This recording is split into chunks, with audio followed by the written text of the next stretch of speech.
Fever over the Phoenix Mercury. That's right, the DeWanna Bonner, Alyssa Thomas, Phoenix Mercury, and yeah, there was some drama. Look, it was a lot of haters hating on Aliyah Boston before the season started. Oh, she looked bad, is this and that, based it off what they seen in Unraveled. Told y'all, bro, Aliyah Boston gonna ball out, bro. Why did Indiana Fever fans explode with boos for DeWanna Bonner? And how did Aliyah Boston's calm response shock everyone? Dive into the controversy that's dividing the WNBA community and discover why Boston refuses to take the drama bait. Imagine signing a veteran player, someone fans see as a game changer, and then losing her almost as fast as she arrived. That's exactly what happened when DeWanna Bonner joined the Indiana Fever. Back then, the excitement was through the roof. Bonner wasn't just any free agent. She was a seasoned pro with championships under her belt, and she was supposed to be the anchor for a young, rebuilding franchise. Her name alone brought hope, especially for a team desperate to climb out of the league's bottom tier. Before we move on, I'd like to ask you a small favor. If you appreciate this content, please take a second to like this video and subscribe to the channel.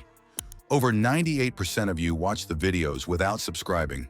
It costs you nothing, but it makes a huge difference to us. So did you click the subscribe button? Great, thank you so much. Now back to the video.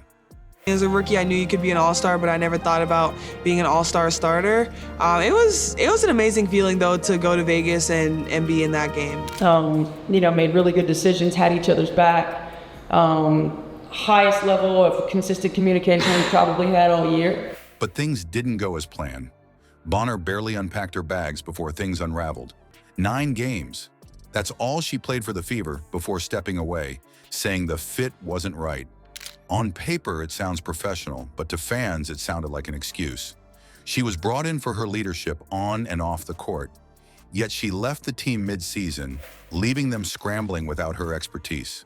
Imagine how that must have felt for fans who invested emotionally and probably financially, anticipating she'd be a pillar of the team's future. Fast forward to the Fever's matchup against the Mercury. Bonner came back to Indianapolis, but instead of cheers, she got a wave of boos. It wasn't just a little noise here and there, it dominated the arena. For Fever fans, it wasn't about disliking Bonner as a person. Their reaction was born from the sting of having high hopes and seeing them crushed. To them, she represented an unfulfilled promise, a moment in the team's history that felt incomplete. Foul on Sophie Cunningham, that is her first team second. Coming in for Phoenix number 14, DeWanna Bonner. And then you had DeWanna Bonner. And DeWanna Bonner is the piece that the Indiana Fever went with. Not everyone took it that way, though. Mercury players were quick to defend Bonner, and none louder than Aliyah Copper. I mean, I don't understand, Copper said. Like she a legend and just all the things that she's done for the league. And just the disrespect, I can't get down with it. Her words put the spotlight on an important question. Where's the line between justified frustration and flat-out disrespect? Fans may express their passion loudly, but Copper's comments made it clear that players see moments like this differently. Whether you see it as something personal or just part of sports, the debate is unavoidable. But what about Aliyah Boston, a rookie thrown into the center of all this drama? Just behind her name and her coming out, for her to handle that with such grace and every game show up and show out for us, the sky is the limit for her. She acknowledges that she's the best player, and she also says, hey, to win, you got to guard the best player, and I'm willing to do that. How could someone so new handle that type of spotlight? Stay tuned, because Boston's response might just change the way fans see this whole debate. Aliyah Boston is only a rookie, but you wouldn't know it by the way she's already carrying herself as the face of the Indiana Fever. During a game against the Mercury, the crowd's tension was palpable. It wasn't just any game. This was DeWanna Bonner's return to Indianapolis, and the drama surrounding her exit from the Fever hovered over everything. Despite the noise, Boston stayed locked in. She dropped 22 points, grabbed 12 boards, and showcased the hustle that's quickly turning her into the foundation of this team. Some players might let the controversy throw them off their rhythm, but Boston, she never wavered.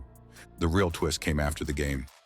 Reporters asked her about the hostile reception Bonner got from the crowd, a moment that had already sparked a league-wide conversation, with veteran Mercury players calling the boos disrespectful and the fans unapologetically sticking to their frustrations. I think we got to credit that to AT. She finds us in open spots. We owe her a lot, especially me. On the three-pointer, she should have had more assists than that. So DeWanna Bonner, much to the Fever fans, in attendance, much to their credit, they didn't play nice tonight. Good job. Boston was in a potentially tough spot, so how did she handle it? With absolute composure, she replied, "That's got nothing to do with me." Straightforward, right? But it's what makes her answer so significant. She didn't try to lecture the fans or side with her opponents.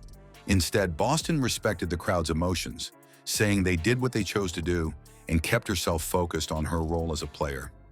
You could feel the difference between her approach and what we saw from the Mercury players. While some of them got wrapped up in defending Bonner and criticizing the Fever's fans, Boston declined to even touch that narrative. What stands out here is how she prioritized the integrity of the game itself over the distractions. At 21, she's already showing the kind of maturity that even some veterans struggle to master. But shout out to Aliyah Boston coming through. Somebody said, Aliyah, take a bow. Yes, final score 94-86. Great win for the Fever, who needed to bounce back, especially in the fourth, bro. AB career high 31.